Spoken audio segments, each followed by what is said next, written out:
Welcome, everyone. Oh, sorry about that, Heather. Okay. Welcome, everyone, to our discussion forum based on our Delta Think News and Views series. I'm sure many of you are regulars, so welcome back, and we're happy to see you again. And if you've never joined us before, we're very happy to have you with us today. So we'll move on and let's get started with our introductions. I'm Lori Carlin, Senior Consultant and Chief Commercial Officer at Delta Think. And with me today are my colleagues and News and Views authors, Dan Pollock, our Chief Digital Officer at Delta Think, and along with Ann Michael, the architect of the Delta Think data and analytics tool, and Heather Staines, Senior Consultant here at Delta Think and Director of Community Engagement for the data and analytics tool.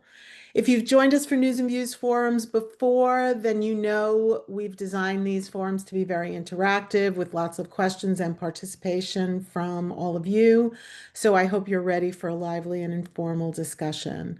A few logistical items before we begin. When you have a question, you can ask it in the Q&A box, please, and we'll take those from there. As far as structure, we'll have some opening remarks to kick off, and then we'll move into questions and open discussion after that. Just to set expectations, we have an hour scheduled, but we may end earlier depending upon how much discussion there is. And thank you again for joining us. And I'm going to hand off to Heather now to get us started. Thanks, Lori. And let me stop sharing so we can see everyone's smiling faces this morning. As Lori said, thank you for joining us today. I'm going to kick off with a little bit about our methods that we usually do for this market sizing exercise, and then I'll hand over to Dan for the headlines.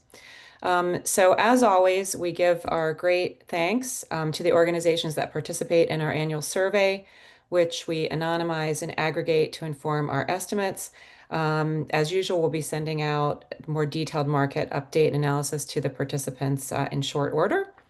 Our market estimates focus on research publications for which money is likely to be paid, either to read or to publish. And we focus on the underlying trends to inform strategic decision making. Open access in this context thus excludes bronze, sometimes called public access, and green OA from what we'll be talking about today. Each year, our data improves, and so we restate figures as needed in order to keep them up to date. And now I will hand over to Dan for the headlines. Thank you, Heather. Hello, good morning, good afternoon, everyone, and thanks for joining us. So yes, this year we put our monthly piece out and suggested that perhaps open access might have been recovering its mojo somewhat. So before I give you the headlines, let's give you the quick context. Historically, open access has grown very quickly compared with the growth of the overall scholarly journals market, both in terms of volumes of articles produced and amount of money that's changing hands. So that's revenue if you're a publisher selling your services, or that will be cost if you are a library or university or funder, etc., who are buying those services. But what we found about this time last year was that very steep growth had basically flattened off. And it looked like open access, although it had grown, the output had grown very slightly, and the revenue had grown slightly this time last year compared with 2 years ago. Those growths were very, very small. They're almost flat. So this year we have actually seen open access returning to growth. We estimate the open access journals market grew to just under $2.4 billion in 2024, and that represents an increase of around 6.9% over the previous year. So that's pretty good growth. I'd be quite happy if my pension fund was growing at that rate. But that 6.9% is quite a way off some of the long-term highs we have seen in the growth of the open access market. Typically can be maybe 3 times that, maybe even more. So we've seen a return to growth, only not quite the same pace of growth that perhaps we've seen historically. To put that number further in context, we estimate the total value of all scholarly journals market, so that's open access and subscription access, or if you like, paid publication or paid readership, whichever nomenclature you prefer. We think the overall market grew by about 2.5% in 2024. So that's 2.5% compared with our 6.9% for open access. And the overall journals market roughly grows at around kind of 4 to 5% each year. And then the other big headline, I think, is if you compare open access's share of output, so how much stuff is published open access, roughly about 50%, just under, and compare that with what is the value or the cost of those publications, and that's around about 20%. So you find that open access is proportionately worth quite a bit less than its share of volume. Quick answer to one of the questions: no, I'm afraid we won't be sharing slides. We do put out our monthly updates. They're available free of charge via our website, so you could, if you are interested in getting at least some transcript of this, you can go to our website and pick up these numbers, and there's a simple chart there illustrating that difference between share of volume and share of value. That 50%, we really, a couple of years ago, we really thought open access would break through, accounting for about half of scholarly output. It looked very much on trend to do that. And then this time last year, it seemed to level up at that 50%. And this year it is largely plateauing. So at the moment, open access has not progressed much beyond half of what we, as Heather explained, our kind of core market of output. So those are the headlines: return to growth, pretty much the same share of volume, and pretty much the same share of value as last year. Great. Thanks so much, Dan. So moving into our questions, News and Views opens with the idea that OA may be finding its footing again, as you mentioned, Dan. Is it moving into back into growth phase, albeit smaller? What signals led you to that conclusion? Yeah, so a couple of things. Number one, as Heather said, what we do is we take year-on-year readings and we look for underlying trends. I should say that what we found is that, because we've been doing this, I think, for about 8 odd years now, studying the market in detail. That's both the open access market and also the total journals market, trying to quantify how much stuff is published. What we find is from one year to the next, growth comes in fits and starts. So if you plot the growth from one year to the next, you basically get a wiggly chart. If you were to plot it out, that can be a bit misleading, because if one year we've had a surge in growth and we were to put headlines out that said, wow, growth is really taking off, growth in open access or growth in subscription access, whatever it might be, then of course that might lead to a misleading conclusion where you think you might have a runaway growth in a particular area of the market. And then of course the following year the growth drops back, zigs instead of zags, and then we could come out with a very misleading headline saying, oh my gosh, growth has collapsed, suddenly there'll be no more of open access or subscription access or whatever. So what we do is we take those wiggly things and we smooth them out, and that's part of the indicator, just to look at what is those underlying long-term trends. So the underlying long-term trend for open access is to take market share. Now, of course, we have to temper that mathematical, statistical analysis, if you will, so basically drawing a line of best fit through a chart. We need to balance that. Well, okay, what actually might be causing that? So to your question a bit more directly, we saw the plateauing or the sort of leveling off of open access last year. We think the primary driver of that was the delisting of a number of journals from Web of Science. I think I would dare say most people are familiar with that. I don't want to call out names. We were aware of it all happening, but there were some quality concerns raised about certain journals, particularly so-called special issues, and particularly coming from some large, fully open publishers.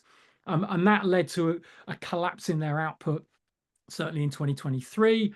And in 2023, we think authors switched publication venues basically, and instead of going to these fully open publishers, they perhaps moved back towards the big corporates or big societies. And perhaps they also moved away from fully open and switched a little bit or lent a bit more towards hybrid open. That collapse or reduction in output continued into 2024. And it's worth noting that was maybe relatively few titles were delisted, that had a bit of a knock-on effect across the publishers in question and really impacted their brands as a whole. So we think 2024 was perhaps a little bit more of the same in 2020 as it was in 2023. So hence this kind of plateauing of open access's share. But the amount of open access output has increased, as I said, by that, and the value of the market's increased by that 6.9%. So that therefore leads us to tease out two drivers looking ahead. One is if authors switch to slightly more expensive open access options, then basically the market more money will change hands for a given amount of content. So we think there's going to be an inherent upwards pressure on the value of the market. And we think possibly by, say, 2027, 2028, that 20% open access accounting for 20% share of value could start to go up. And maybe in 2 or 3 years' time, we could be seeing open access accounting for 1/4, 25% of market value. So there's a pricing pressure. And then secondly, Heather mentioned our survey. So every year we survey a bunch of publishers and we ask them about their output and how they're doing. We can do two things with that. Number one, we can use that to calibrate some of the public data sources we use. But also we can ask the publishers what they anticipate 2025 looking like. And you can also go to various public reports. So particularly the large corporates, they will put their annual reports and mid-year reports into the public domain. And the anecdotal view we're getting back is that people are expecting, I think, a return to growth in 2025. So perhaps that slowing down or that reduction of fully open access output, we think may be bottoming out, and we may see it having turned a corner. So we therefore think we may well see a return to growth as this year, perhaps already, and then going ahead, we might see that sort of corner in the chart turning, or the knee in the curve going the other way, and so perhaps we will see a return to growth in or adoption of open access.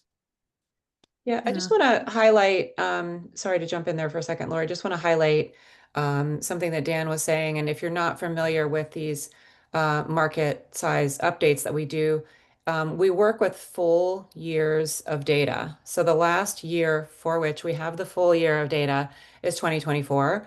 All publishers' things kind of shift around and settle a little bit over the first quarter. Articles get assigned to issues and things like that. So 2025, is underway. And so we'll be talking a little bit about what we saw for that full year data in 2024. And as Dan mentioned, what we think that looks like in 2025. So just wanted to, in case anyone was a little bit confused at the kind of the emphasis on 2024, that is the last full year of data that we have. So yeah. We have a question about data or insights into the frequency of journal flips, given that hybrid titles seem to be more valuable than fully OA titles. Do we expect that we'll see fewer and fewer journals flipping to fully OA? Laurie, could you hold that thought, please, and read the other question that's coming through? Because I think actually the two might dovetail together. Yeah, sure. From the Q&A. So with year-to-date volume growth for MDPI and Frontiers well above 10%, would you expect a reverse shift of volume from the traditional mixed model publishers back to the fully OA publishers? And if so, how strong would you expect that impact to be going forward?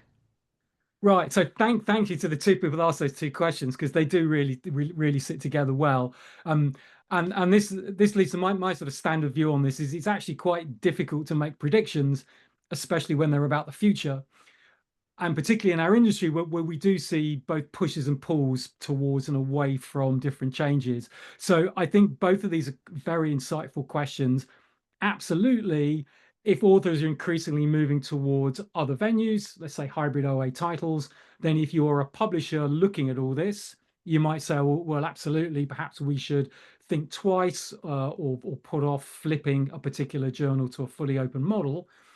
But if we're seeing these underlying drivers begin to come back to their long-term trends, then you could argue, well, it might be worth sort of holding off to see if some of that fully open access uptake recovers.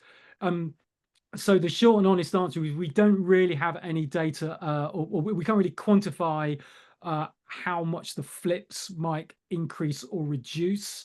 We do have some data, but I'm afraid I don't have that to hand, and we usually have to run some custom analysis for that to actually pull apart some of the detail. I don't remember any particular spikes in activity in the most recent data compared with previous years, but then equally I wasn't looking for it explicitly, so absence of proof isn't necessarily proof of absence and the rest of it. And then in terms of the volume pickup of some of those big fully open publishers, we haven't quantified that effect yet. And one of the reasons for that is we find that the trouble with working data mid-year is because of this fits and starts in output, you can't take data partway through a year, so partway through 2025, and simply scale it up to guess the full year. We found over the years that really doesn't work. So for example, if we tend to be about roughly halfway through the year when we can get all of the data sources and begin crunching the numbers. What we can't do is say, well, how much was produced halfway through the year, double it, we get full year output, because we may find that some publishers publish more of their stuff towards the start of the year, less towards the end, or vice versa. So I'm sorry, I can't necessarily give you an exact quantification.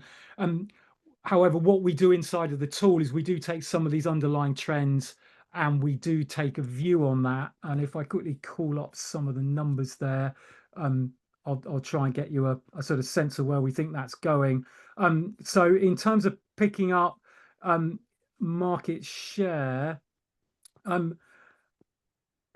mean, at the moment, we're kind of anticipating that open access may hover around about the halfway percent mark, and we may find that in actual fact that although those big fully open access publishers are returning to form, that they may not fully offset the move to hybrid. So our trends are suggesting that perhaps we need to urge some caution. But that that maybe is going to take perhaps another 3 or 4 years before the sort of ripples of this delisting all wash out, and we return to a growth in open access. We think long term it could well pick up a bit more. And then one of the other drivers we've got to think about is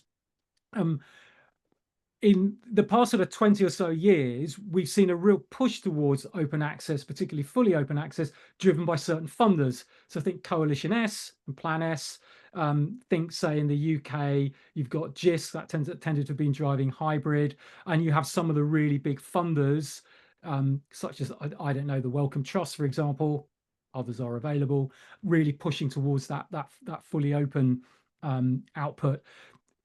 We've long said that once those vanguard of funders have done all they can, well, then the rest, you may well find the spectacular growth of open access starts to level off anyway, because where else is the growth going to come from? And we know, for example, China is not necessarily going to go ahead full guns blazing with open access. Perhaps they have other priorities, for example. So we may well find some of those early drivers towards open access are beginning to level off as well. And that might also feed in and counter some of the growth in some of those fully open publishers.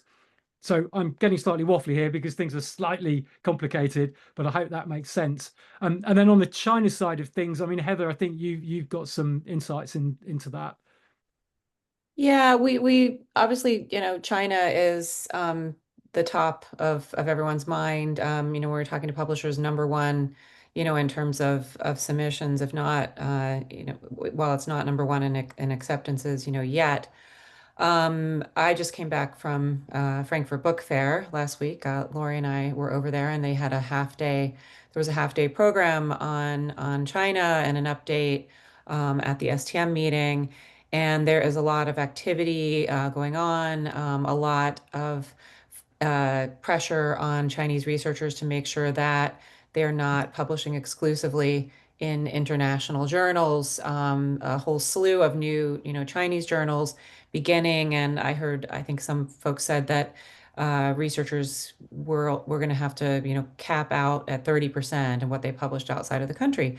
There's not yet a strong indication as to whether those titles that the Chinese are creating, will be open or closed. I mean, I have a thought that if they want their research to be recognized and utilized around the world, that they could be open, but we don't really have a strong indication in that yet. They're also building preprint servers, author ID, multiple author ID systems, which would point to, better metadata, more, maybe open and utilizable by machine readable forces. So it's a little bit early to say, directionally, which way they might go, but I think that everyone is kind of looking to see, what's gonna happen there, and as well as other, international developments that we could talk about too. Heather, was there any discussion on the perception of open access? Because certainly historically, I think China has been a bit cool on it, and sometimes regarded as Yeah, I just saw the update, so I would imagine that there probably was, some discussion of that. At Delta Think we do a lot of interview projects, and I have had occasion, already this year to talk to several librarians in China. I did not hear, kind of one way or another how they feel their researchers are going. I did hear from them they don't like paying the APCs. I've yet to come across a librarian or a researcher that likes to pay APCs, so that's really not a surprise. Of course, kind of branching out a little bit, if we're looking at India, which a lot of publishers number two, so number of submissions are coming, from India, number two or number three. We're kind of seeing India, as Lori likes to say repeatedly, where China was, 5, 10 years ago, coming up 20, 20. 20 as a driver. Sorry about that. Time has no meaning anymore since COVID. But, with the one nation, one subscription, happening, in India, I'm kind of keeping an eye on, what's going on over there. And that, there's not a large conversation that I've been able to kind of tap into. I feel like the India librarians, similarly, do not want to pay, the APCs. But time will tell. Yeah. Um, so much to unpack in this discussion. Um, I'm going to have several questions tying back to areas that you both just discussed. I want to come back a bit to funding to start. In News and Views, we touch on the fact that it's too soon to tell what U.S. policy changes might mean for open access. And on a related note, Delta Think surveyed researchers in the spring on the impact of research funding changes. We had about 13,000 respondents. And we've just launched that survey again for the second time now, 6 months later, to see if perceptions and perspectives have changed or to confirm what we heard in the spring, see what the trends are. And what we saw in the first survey, and we're already starting to see in early responses in the second survey, is that researchers are indeed indicating that they will publish less OA. And this was a global view, not just in the US, with researchers citing many concerns above the funding issue, and funding certainly being one of the issues, but also concerns about greater visibility of their research and how that may impact them as it relates to their funding, but also policies that might impact them. So, what are we really focusing in on? This is a driver that is outside the data. that we're seeing right now, what are we focusing on in terms of policies and funding mechanisms? What should we be looking at? What should publishers be thinking about in that regard? Heather, do you want to Yeah, I can kick ask off. that? I was talking to someone at the book fair last week, and they mentioned, Coalition S, and they kind of waxed poetically and said, "Remember when Coalition S was our big concern?" And we all like it. Yeah. I think that in terms of, just take Coalition S for a moment. The term transformative agreement, transformative journal, transitional agreement, none of that existed really. It existed without that name, but in some shape or form. But it largely became popular when Coalition S, indicated that there was going to be journal kind of eligibility, and we did news and views on the success and progress of journals towards that.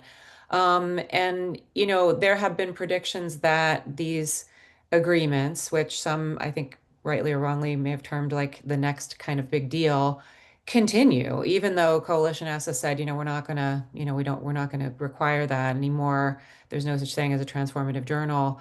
I track these agreements and I see that happening. And so I think in some cases a business model will develop momentum irrespective of the funder policy that may have initially, kind of kicked that off. But Howard Hughes Medical, working with eLife, on their new, what is it, publish, read, curate model. Gates Foundation putting a lot of emphasis now on pre-printing, rather than going through an APC route. So, I'm looking at all of those, trying to see to what degree they can move the needle, in different spaces, and whether or not the open access, is for all the reasons that you mentioned, Lori, maybe less attractive to researchers who are maybe doing research in a sensitive area, or who are worried at their institutional, access to budget, and things like that. So I think around the edges, it's very complicated, but I think it's not just the funder policies that are kind of dictating this directional focus. Yeah, absolutely. Um, we have a related question to the growth and the plateau, and then the limited growth again, related to paper mills and how that may have impacted in previous years, maybe impacting now or no longer. There's more research integrity work going on. Thoughts about, what the impact is there, or, how that is polluting the market, or what is the relationship there? Yeah, I can start on that too. And first of all, like, absolutely not to throw any shade on German libraries around transformative agreements. So absolutely, acknowledging that. I mean, we talk a lot about fully OA, versus hybrid, and again, to talk about some of the interviews I've participated in. you know, there are still researchers in some fields, and maybe senior faculty in some fields, who do attribute fully OA content with lesser quality. So when we look at author choice and in terms of publication, especially with some of those special issue problems that Dan mentioned, and of course all publishers, not just fully OA, but all publishers are just completely inundated now with these fake and fraudulent papers. And so the degree to which researchers are kind of associating, that they kind of may equate it a little bit more with fully OA publishers than not. But when we look at the uh, cost, of APCs, you know, as we monitor every year, and as we will do again in March next year, the hybrid APCs tend across the board to be higher than the fully OA APCs, although both are edging up. Usually there's a rough correlation between like the SNP or the impact factor perception of value and what publishers are able to get, for these APCs. So, I'm always surprised, with the value and the quality coming up, but I think the high profile news items maybe tend to be the things that stick with the researchers more. Remember, they're not following Scholarcom, with the same, level of intensity that we are. And so they're trying to do their job as researchers. And, even though anecdotes are not the data, that may be the kind of thing that resonates and sticks with them, a little bit longer. Dan, what's your thought on that? Uh, yeah, so I'd probably add to that, and this is something we spoke about internally actually a couple of weeks ago, just to add to the paper mill thing. So I think the question is asked was saying if the paper mill content was taken out of the system, that was the reason we saw the reduction in open access output, the plateauing of open access growth. Then of course, if the growth plateaus and you've got less of, if you like, the rubbish stuff, then you've got proportionally more of the quality stuff, if I understand the question correctly, and therefore that kind of represents, perhaps philosophically at least, or in practice to a degree, some sort of growth in open access. And we explored the notion internally that it seems our system was somewhat self-correcting in the sense that we know there's been issues with content coming from paper mills. The system has managed to spot that, course correct a bit, get rid of quite a bit of it, which means what's left, we hope, will be higher quality, or certainly have a much lower proportion of noise in it. And that perhaps is a good sign. It means that our system is behaving as we hope it would. And okay, we might not get everything 100% right immediately, but as you look at the underlying trends in the long term, we really are trying to keep coming back to ensuring quality. And after all, that's I guess why most publishers are here. We want to ensure good quality of output, good quality of filtration, and a peer review. That's fundamentally the proposition of a scholarly journal and its articles. So I think one would hope that as the fully open access publishers return to growth, then they're growing on more solid foundations, and all being well, they've addressed some of these issues. And I think, as we previously said, all publishers are getting lots of content. We've got the role of machine generated content as well. So we're all, I suppose, in a bit of an arms race as to filter out the rubbish. Which we would then hope would allow all publishers to return to some sort of growth based on a solid foundation. I think one of the challenges of open access is it tends to respond more immediately to changes, and it perhaps is more prone to gaming the system, because payment is made, if you like, towards the start of the process, where the subscription payments, of course, are made in arrears, as it were. So I suppose a little bit of a canary in the coal mine, and all journals, of course, could be affected by paper mills wherever they choose to put their paywalls. So, of course, it's something we're going to have to remain vigilant about and continue to develop solutions and defenses against. Yeah, absolutely. Dan, so the growth or any plateau that we've seen or any declines that we've seen, are they common across all categories of OA? And this was a question from our participants, but I might take that a step further, just knowing what we've got in the data and analytics tool. There's information by discipline and whatnot. So, what are there differences that we've seen so far? Yeah, so growth and appetite for open access, or indeed subscription access, because I always remind people, if we're talking about share, open access as the proportion of a market, then subtract the one from the other and you also get subscription access as proportion of the marketplace. So we effectively track both. The appetite for either one of those does vary hugely by discipline. My favorite example that I may have bored people to death with is, if you look If you assume open access accounts for roughly 1/2, 50% of output, if you drill into physics and physical sciences, that drops to 40, 45%.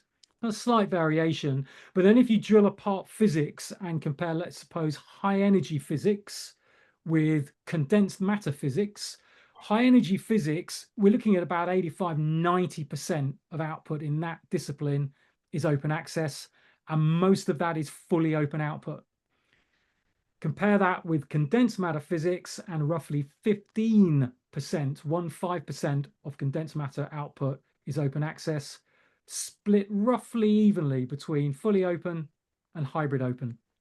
So huge variations in numbers depending on discipline, and that's why we say that the value of our tool and our analysis is that subscribers can dive into that and actually ask the question, what does this mean for me, for my publisher, for my discipline? And then in terms of the different sorts of open access overall, so let's zoom right back out, look at the market overall. As a general rule, we think we're seeing an acceleration in growth of hybrid open. So hybrid open is taking an increasing share of that half of output that's open access at the expense of fully open. And that comes back to what we were talking about. Apologies for the weirdness in my video here.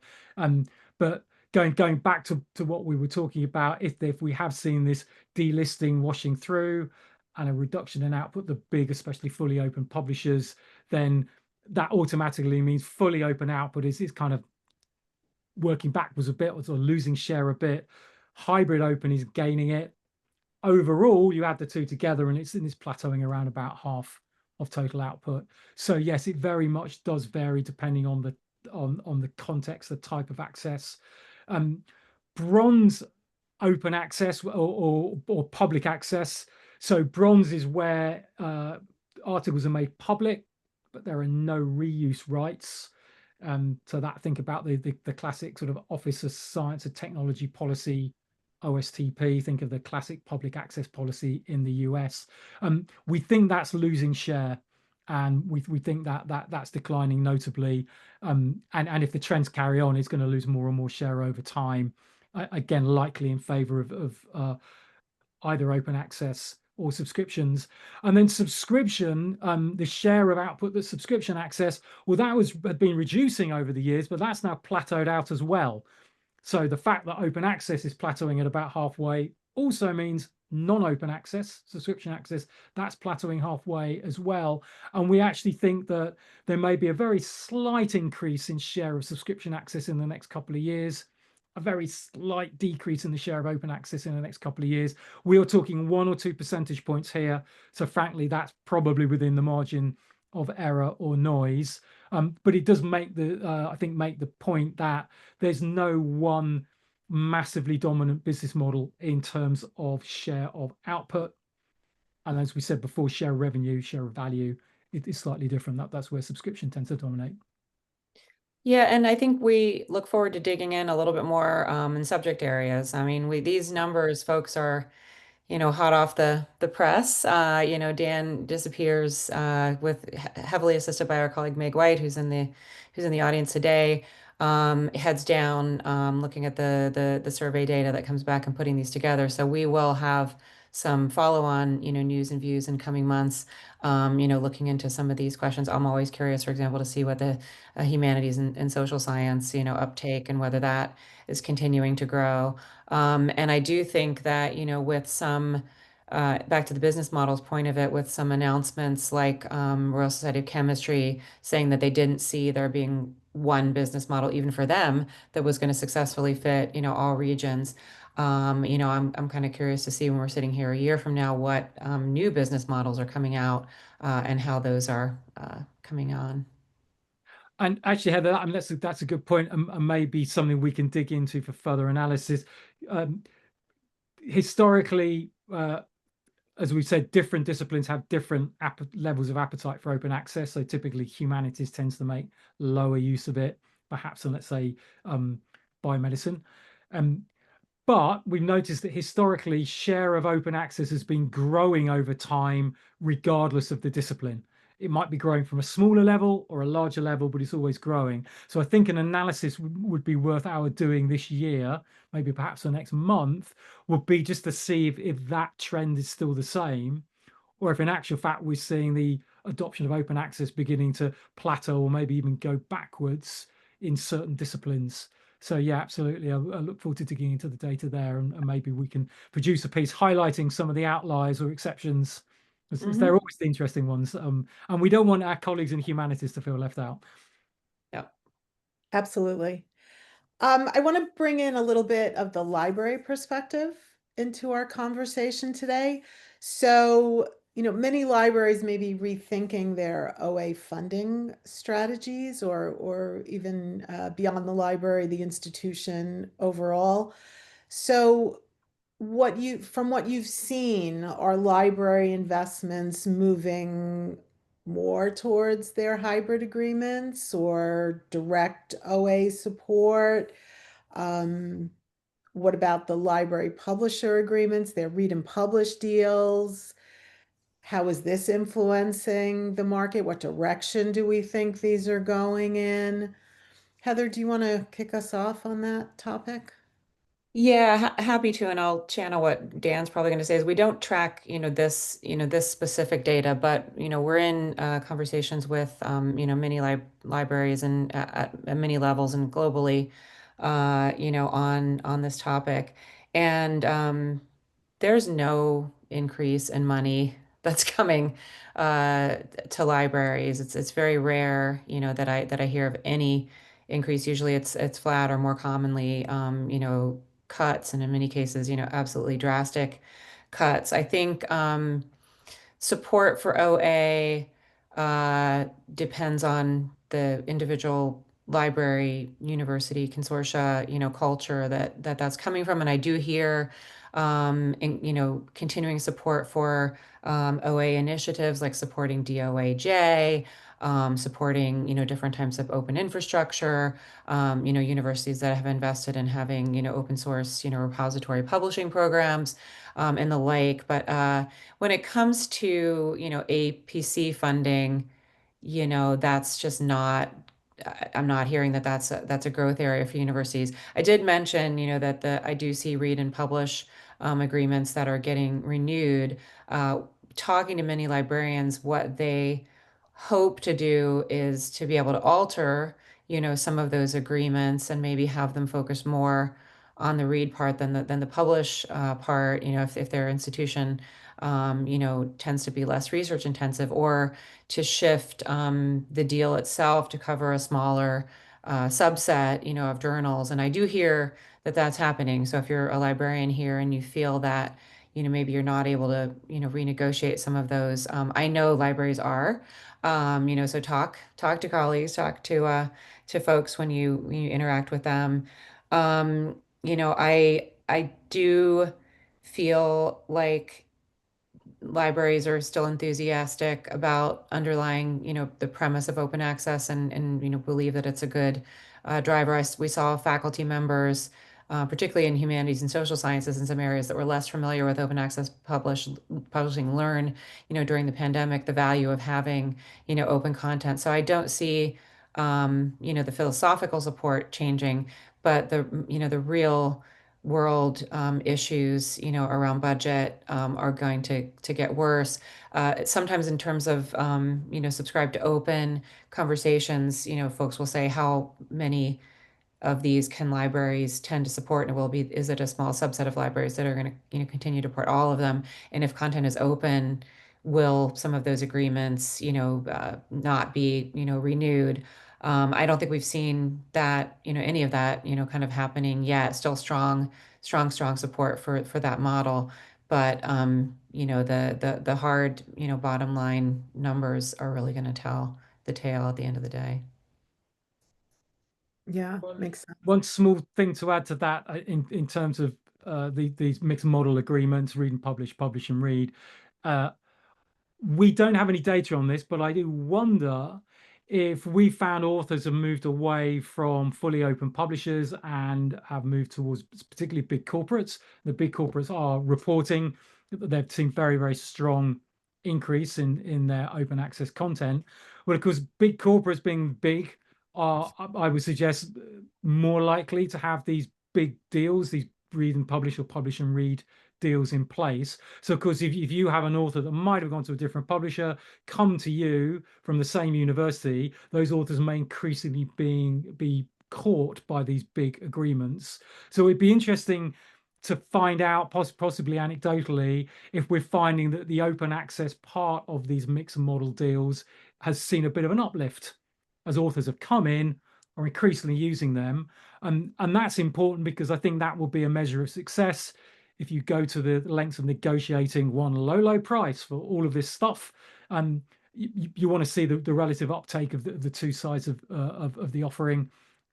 So yeah, I think it would be interesting to hear from people anecdotally, if nothing else, about their experiences and to see if we've seen a change in pattern, perhaps a more enthusiastic uptake of some publish and read and publish deals over the last couple of years. Yeah, absolutely. Is there anything more that we can say about what might prompt authors to shift back or to think about OA, a rise in OA publishing, and even funders, anything more that we might think would drive publishing? My take has largely remained unchanged for the last 6 or 7 years, I must confess. Fundamentally, it is funders' mandates that are going to force change. I think we've seen this happen. Plan S, Coalition S being, I think, quite a good example. But for example, say Wellcome in the early days, or going back even before that, mandating deposit into PubMed. Once that was made mandatory, we saw an uptake. So hardly surprisingly, if people make a rule that's a must do, and they offer even, I think, a relatively mild enforcement in our marketplace, then you will see change. So we've always seen funders as a big driver of change. In terms of the authors, my take is authors are motivated by 3 things. Number one, their area of discipline. That's the single biggest overriding thing. As an author, you are likely to publish in the journal brackets favored by your discipline, your supervisor, your faculty head, etc. And then secondly, perceived reputation. Clearly, authors want to get published in as good a journal as possible, and therefore all conversations about this kind of stuff lead back to the proprietary journal impact factor, as that seems to be the overriding measure of, and I quote, perceived reputation, unquote. Yes, I know we shouldn't be using impact density metrics as measures of research, but let's be honest, in practice, people do like shortcuts. And I think there is research backing this up. And then I think fairly low down the list in most areas will be, if you like, the philosophy or the politics of publishing. Our experience is authors tend to remain pretty blind to price, because actually they very largely are not actually putting their hands in their own pocket to come up with the money. Yes, they might be responsible for organizing payments, especially under a per paper APC model. But typically those payments are going to be coming from the same place that their grant comes from, and their overhead comes from everything else. Those payments are ultimately coming from funders, government or not for profit, particularly in the academic space. So that'd be my answer. I can't really see those fundamental drivers changing. And then back to my observation that once particular funders have made all the changes they can within their little subset of publication output, that's it. You won't get any further change. So if a funder accounts, let's suppose, for 5% of global output, once it's got all of that 5% going down the preferred business model that it wants, that will be that. You've moved 5%, you've still got 95% of the way to go, and that will be dependent on other funders trying to change their models. And to sort of put this in context, some of the really, really big funders account for low single-digit percentage of global output. So I think a few years ago, we looked at Plan S, Coalition S. I think that was about 5.5, 6% of global output. We recently analysed the National Institutes of Health and National Science Foundation. They were coming out with similar figures. So even the largest funders, yeah, they can move the needle a bit, but they can't move it all the way around the dial. And certainly when I've heard particularly representatives of large corporate publishers speak at conferences, and we've also seen this in reports, and I think we're all aware of this, publishing is a global endeavor. And a really, really big publisher could have well over 10,000 institutional contacts, be running several thousand contracts at any one time. So, even if one or two of these big funders shifts, there's still a lot of the market that might not, or may take a much longer time to change. So I hope that answers your question. And Yeah. And could be Okay. discipline, certainly discipline related as well. Some funders in some disciplines may move, others may not. So, so Heather mentioned before that we talk to a lot of researchers, we talk to a lot of publishers, we attend a lot of conferences, and so we're always out and about. What do we think the general mood is in the OA community right now? We've seen this hovering around 50% now for the last 2 years. What is the sense of where this market may be going? Any, but I'm going to bounce that across to Heather because yeah, you probably get out and about more than I do. I'm the data guy sitting in his. yeah, that's what I was I'm thinking. Warren here. Yeah. Yeah. I recently went to the OASPA meeting over in Belgium, and it feels like I sometimes I candidly could say I feel like there's a lot of infighting, kind of going on, and um, I sense I sense frustration absolutely on the part of librarians. Those interviews that I've referred to, like no one says it's moving as fast as they had hoped. No one says that the benefits that were promised, have actually, been realized. So I do think there is a frustration there, and maybe not, really a kind of a dry. It's very similar to how a lot of us are feeling in the United States right now. There's lots of stuff that's happening. I am heartened. I'll go back to the history and social science, example.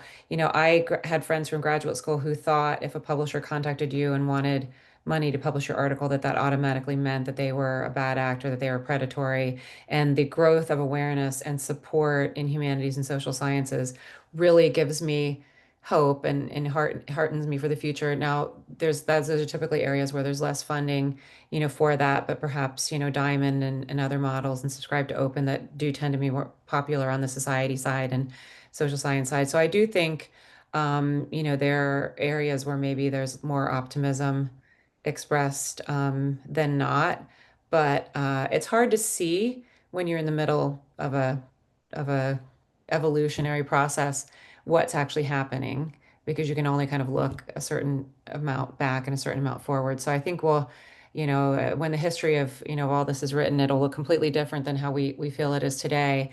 But I hope that we can kind of dig deep and keep some of our optimism that we had, so we can continue to move forward and not be paralyzed. Does that answer Yeah. your question? Not really, Yeah, probably. yeah. No, I mean, that's the sense that I have as well, as to where we are. And I was thinking hindsight will be 2020, as we look back, we'll, I think there's also an economic reality. I've been observing this industry for the better part of 20 years now, and I like perhaps some of you. I'm old enough to remember the discussions about the cereals crisis, and I did some analysis on that way back in 2008, I think. And the problem being the costs of quote publication, reading or publishing, the cost of what we do, eating an ever larger proportion of library cereals budgets, and therefore long term being unaffordable. That conversation is, if you like, shifted to APCs. They're not affordable. How are we going to deal with them? There's a common thread here. It kind of doesn't matter where you put the toll booth. it looks like the costs are going to continue to go up. We can combine things with these mixed model deals. So I wonder if at the moment the discussions about APC and affordability are kind of today's version of the cereals crisis. Wave a magic wand for the sake of experiment and imagine we go back to mixed model deals or subscribe to open, which will tend to go back to library budgets as a general rule. And you may well find the conversation then flips back again.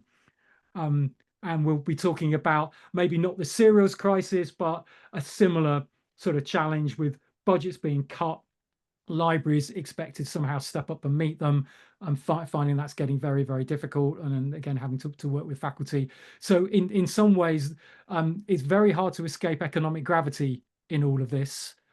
And I do fear perhaps there's been a little bit of insularity in the open access world, or perhaps, dare I say it, even naivety in certain quarters where people are going, gee, you know, we suddenly have to spend more money for publication.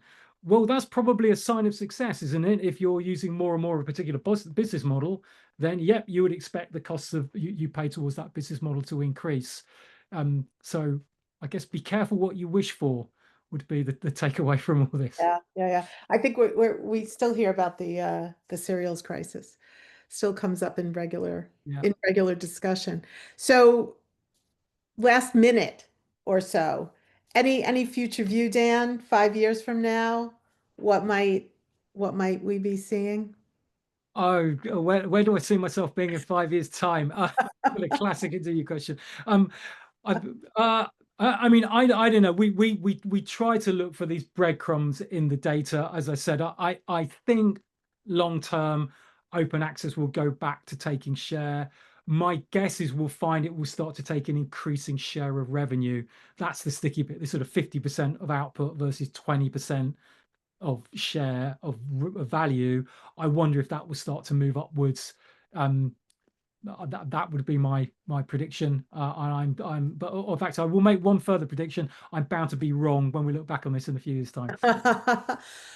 Well, thank you, everyone. We're going to close out for today. The recording will be shared shortly with everyone who has attended and signed up. Heather and I will be in Charleston next week as well, if anyone is interested in talking more about this or on any subject, including our survey that we have out in the field right now on impacts of funding. So thank you so much. And thank you to Heather and Dan for a great discussion today. And enjoy the rest of your day, everyone. Thank you, everyone, Bye-bye. for your time. Thanks. Bye-bye. Bye.